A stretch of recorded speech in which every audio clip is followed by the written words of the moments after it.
छत्तीसगढ़ में लगातार कोरोना के संक्रमण की रोकथाम और अस्पतालों में बिस्तरों की व्यवस्थाओं को लेकर भाजपा द्वारा कई तरह के सवाल राज्य सरकार पर उठाए गए। साथ ही बढ़ते संक्रमण और प्रदेश में मौत के आंकड़ों के अलावा वैक्सीनेशन पर भी विपक्ष और सत्ता पक्ष के बीच राजनीति बखूबी देखने को मिल रही है। छत्तीसगढ़ में धीरे धीरे कोरोना को लेकर स्थिति गंभीर होती जा रही है। अब सरकार ने 10 दिन के लॉकडाउन का फैसला ले लिया है। बावजूद इसके विपक्ष के सवाल और आरोपों का सिलसिला थमने का नाम ही नहीं ले रहा है। भाजपा के लगातार होते हमलों का मुख्यमंत्री भूपेश बघेल ने जवाब दिया। उन्होंने कहा, भाजपा के लोग बौखला गए हैं और अपनी बौखलाहट की वजह से ही बयानबाजी कर रहे हैं।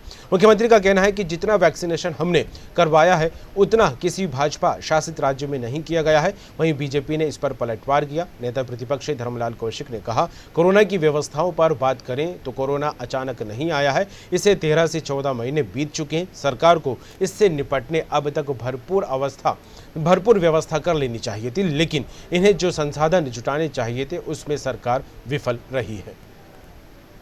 वो बौखला गए हैं। वो वैक्सीन हमको पहली बार 3 दिन का दिया, नहीं तो रोज का वैक्सीन आता था, रोज लगा रहे हैं। आज बताएं कि लगभग हमारा 12% वैक्सीनेशन हो चुका है। कितने भारतीय जनता पार्टी शासित राज्यों में 12% हुआ वैक्सीनेशन? महाराष्ट्र छोड़ यदि दूसरे राज्यों को देखें तो वैक्सीनेशन कितना हुआ है? तो जबरदस्ती वो बौखलाए हुए हैं।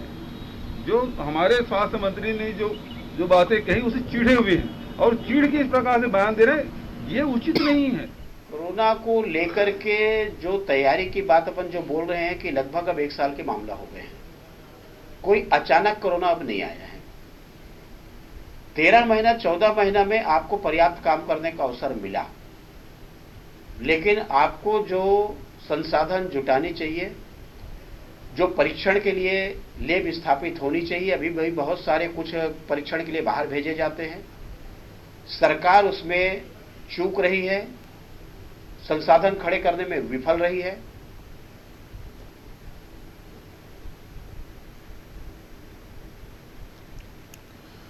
तो लगातार तंजकशी भी देखने को मिल रही है कोरोना महामारी के बीच, और इस तंजकशी के बीच बचाव और सवाल जवाब भी निकलकर सामने आ रहा है। खबर पर बात करने के लिए सीधे रुख करेंगे रायपुर न्यूज रूम का। हमारे साथ जुड़ गए नितिन चौबे, छत्तीसगढ़ स्टेट हेड।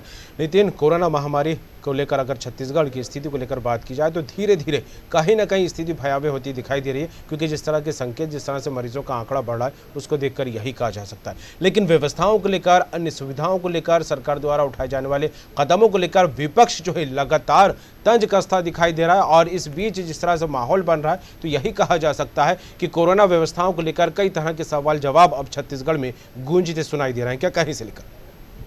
जी, निश्चित तौर पर कमल, आपको बताना चाहेंगे आज छत्तीसगढ़ के मुख्यमंत्री खुद अपने वैक्सीनेशन के लिए जब भीमराव अंबेडकर अस्पताल के जवाहरलाल नेहरू महाविद्यालय में पहुंचे और वहां पर उन्होंने चिकित्सा महाविद्यालय में, और वहां पर उन मीडिया से बातचीत के दौरान जब उनसे ये पूछा गया कि विपक्ष का लगातार आरोप है कि तमाम व्यवस्थाएं, चाहे वैक्सीनेशन का संकट हो, ऑक्सीजन का हो, बिस्तरों की व्यवस्था हो, टेस्टिंग की व्यवस्था हो, इसको लेकर विपक्ष लगातार सवाल उठा रही है। क्या इस पर मुख्यमंत्री ने साफ तौर पे कहा कि विपक्ष, भाजपा जो है इस समय बौखलाई हुई है, उनके पास कोई मुद्दे नहीं है। हमारे स्वास्थ्य मंत्री ने कोवैक्सीन को लेकर जो कमेंट्स किए थे कि वो 3rd ट्रायल के बिना लोगों को लगाने दे दिए गए थे, उससे वो लोग चिढ़े हुए हैं, इसलिए इस तरह से वो लोग अनर्गल आरोप लगा रहे हैं। मुख्यमंत्री ने आंकड़े प्रस्तुत करते हुए कहा कि 12% लोगों को वैक्सीनेशन लग चुका है छत्तीसगढ़ में जी। और साफ तौर पे उन्होंने कुछ आंकड़ों में ये बोला कि डेली 40,000 टेस्टिंग्स हो रही हैं, 33,16,000 लोगों को वैक्सीनेशन कंप्लीट हो चुका है। वैक्सीनेशन इतनी ज्यादा संख्या में, इतने उत्साह के साथ हो रही है कि वैक्सीन खत्म हो रही है, लेकिन विपक्ष के पास कोई मुद्दा नहीं है और चीजों को लेकर वो जबरदस्ती राजनीति कर रहे हैं। हम राजनीति नहीं कर रहे, हम निस्वार्थ जनता की सेवा करना चाहते हैं और कोरोना की महामारी से लोगों को बचाना चाहते हैं।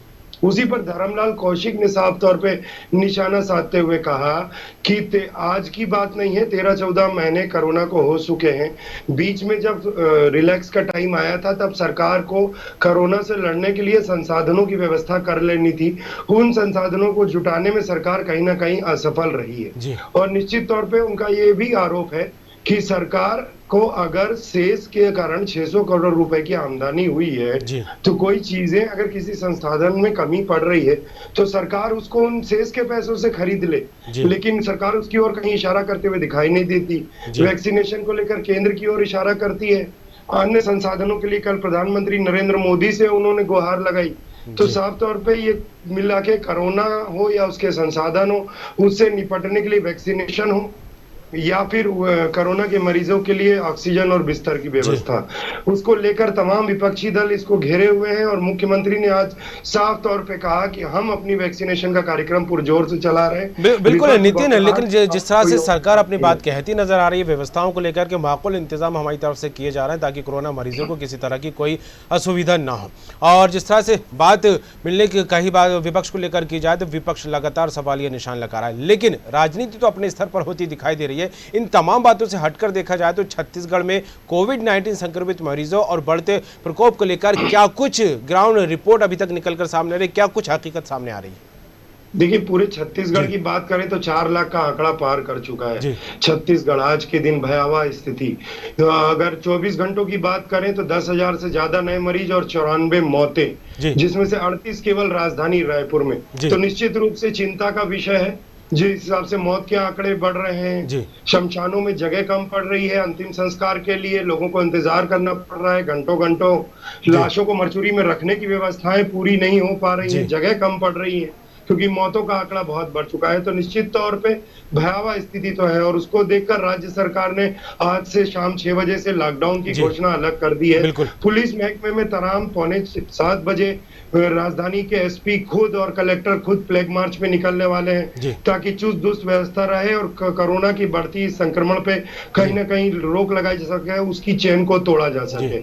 उसी के साथ साथ जो नियमों में भी आज कल देर रात भी कलेक्टर ने कुछ सुधार किए, जैसे कि जो शादी ब्याह की अनुमति थी उसमें पहले की गाइडलाइन में 50 लोगों के एकत्रित होने की अनुमति थी, उसको घटाकर आज 10 कर दिया है। कुछ नियमों में शिथिलता दी है कि रेलवे स्टेशन या एयरपोर्ट से आने वाले यात्रियों की जो टैक्सी और ऑटो रिक्शा रहेंगे उनको किसी तरह का ई पास की जरूरत नहीं रहेगी, वो अपना परिचय टिकट दिखाकर ही संतुष्टि कर सकते हैं या पुलिस विभाग को दिखाकर अनुमति ले सकते हैं। बिल्कुल नितिन, आपने लॉकडाउन भयावह है कमर, वो निश्चित तौर पे चिंता का विषय है कि मौत का आंकड़ा आज 100 के करीब पहुंचना छत्तीसगढ़ में। अगर ये आंकड़ा बढ़ता है तो छत्तीसगढ़ में महामारी और भी विकराल स्वरूप रह सकती है। बिल्कुल। और नितिन, जिस तरह से आपने लॉकडाउन का भी जिक्र किया, क्योंकि आज 6 बजे से शुरू हो जाएगा, कुछ ही मिनट बचे हैं इसको लागू करने, टाइम शुरू होने को लेकर। रायपुर अकेले को लेकर बात की जाए, 10 दिन का लॉकडाउन की जिस तरह से घोषणा की गई है, या अन्य जिलों में या अन्य शहरों को लेकर बात की जाए, वहां पर क्या कुछ स्थिति, क्या गाइडलाइन निकलकर सामने आ रही है लॉकडाउन को लेकर? देखिए, राजधानी रायपुर के लिए साफ तौर पे गाइडलाइन बिल्कुल साफ तौर पे किया गया है। केवल जरूरी आइटम दूध हो, फल माफ कीजिएगा जानवरों के खाने का है, उनको सुबह 6 से 8 और पेपर के हॉकर्स को सुविधा दी गई है। मेडिकल इमरजेंसी के लिए मेडिकल से संबंधित जो भी वाहन है, एम्बुलेंसेस हैं, मीडिया के लिए भी सहूलियत दी गई है, लेकिन अपील की गई है कि वर्क फ्रॉम होम करें, जरूरी खबरों के लिए ही बाहर निकलें। उन्हीं की गाड़ियों को पेट्रोल और डीजल, मीडिया और मेडिकल की गाड़ियों को पेट्रोल और डीजल दिए जाएंगे। उसके साथ ही साथ तमाम बैंक्स, जितने दफ्तर निजी हो सरकारी हो, उनको कंप्लीट रूप से बंद कर होम वर्क फ्रॉम होम का आदेश जारी कर दिया गया है। छत्तीसगढ़ विधानसभा ने भी आज इसको देखते हुए सचिवालय ने साफ तौर पे आदेश जारी किया है कि छत्तीसगढ़ विधानसभा के सचिवालय के सारे कर्मचारी वर्क फ्रॉम होम करेंगे और गाइडलाइंस के जितनी पाबंदियां और जितनी चीजों को रखा गया है, पुलिस महकमे से लेकर कलेक्टर ने जो आदेश किया है कि फालतू घूमते लोगों के ऊपर कड़ी से कड़ी कार्रवाई की जाएगी। बिल्कुल सख्त नजरिया भी प्रशासन का, बिल्कुल सख्त नजरिया प्रशासन का यहाँ पर नितिन नजर आ रहा है। एक सवाल और करना चाहूंगा, छोटा सा जवाब दीजिएगा, वक्त कम है, कि बोर्ड परीक्षाओं को लेकर भी सरकार की तरफ से बड़ा फैसला आया, क्या कुछ अपडेट है उसे लेकर? जी निश्चित तौर पे कमर, विपक्ष भी इसको लेकर पत्र लिख रहा था लगातार मुख्यमंत्री को, बोर्ड परीक्षाओं को ऑनलाइन करने का निवेदन कर रहा था और कई सारे इल्जाम राज्य सरकार पे लगा रहे थे कि क्योंकि 10वीं और 12वीं की मेन परीक्षाएं थी। और आज इसी को देखते हुए वर्चुअल मीटिंग में पत्रकारों से बात करते हुए मुख्यमंत्री भूपेश बघेल ने खुद 10वीं और 12वीं के एग्जाम्स को स्थगित करके आगे बढ़ाने का आदेश जारी कर दिया है। चलिए बिल्कुल, तो एक खबर आज के दिन की, कोरोना के चलते 10वीं और 12वीं की जो परीक्षा है वो आगे स्थगित चलिए बिल्कुल नितिन, जुड़ने के लिए तमाम बात के लिए आपका बहुत शुक्रिया। लेकिन बार बार जिस तरह से न सिर्फ सरकार, प्रशासन बल्कि जिम्मेदार लोग अपील करते दिखाई दे रहे हैं, तो वहीं न्यूज़ वर्ल्ड भी यही अपील लगातार करता दिखाई दे रहा है कि जो गाइडलाइन जारी की जा रही है उसका लगातार पालन किया जाए, मास्क को अपनी ज़िंदगी का हिस्सा बना लें, बार बार हाथ साफ करें, सोशल डिस्टेंसिंग का खासतौर से ध्यान रखें, तभी इस कोरोना की रफ्तार पर कहीं ना कहीं ब्रेक ज़रूर लगता दिखाई देगा। और इसी के साथ इस खास कार्यक्रम खास खबर में फिलहाल इतना ही। बाकी खबरों के लिए बने रहिए।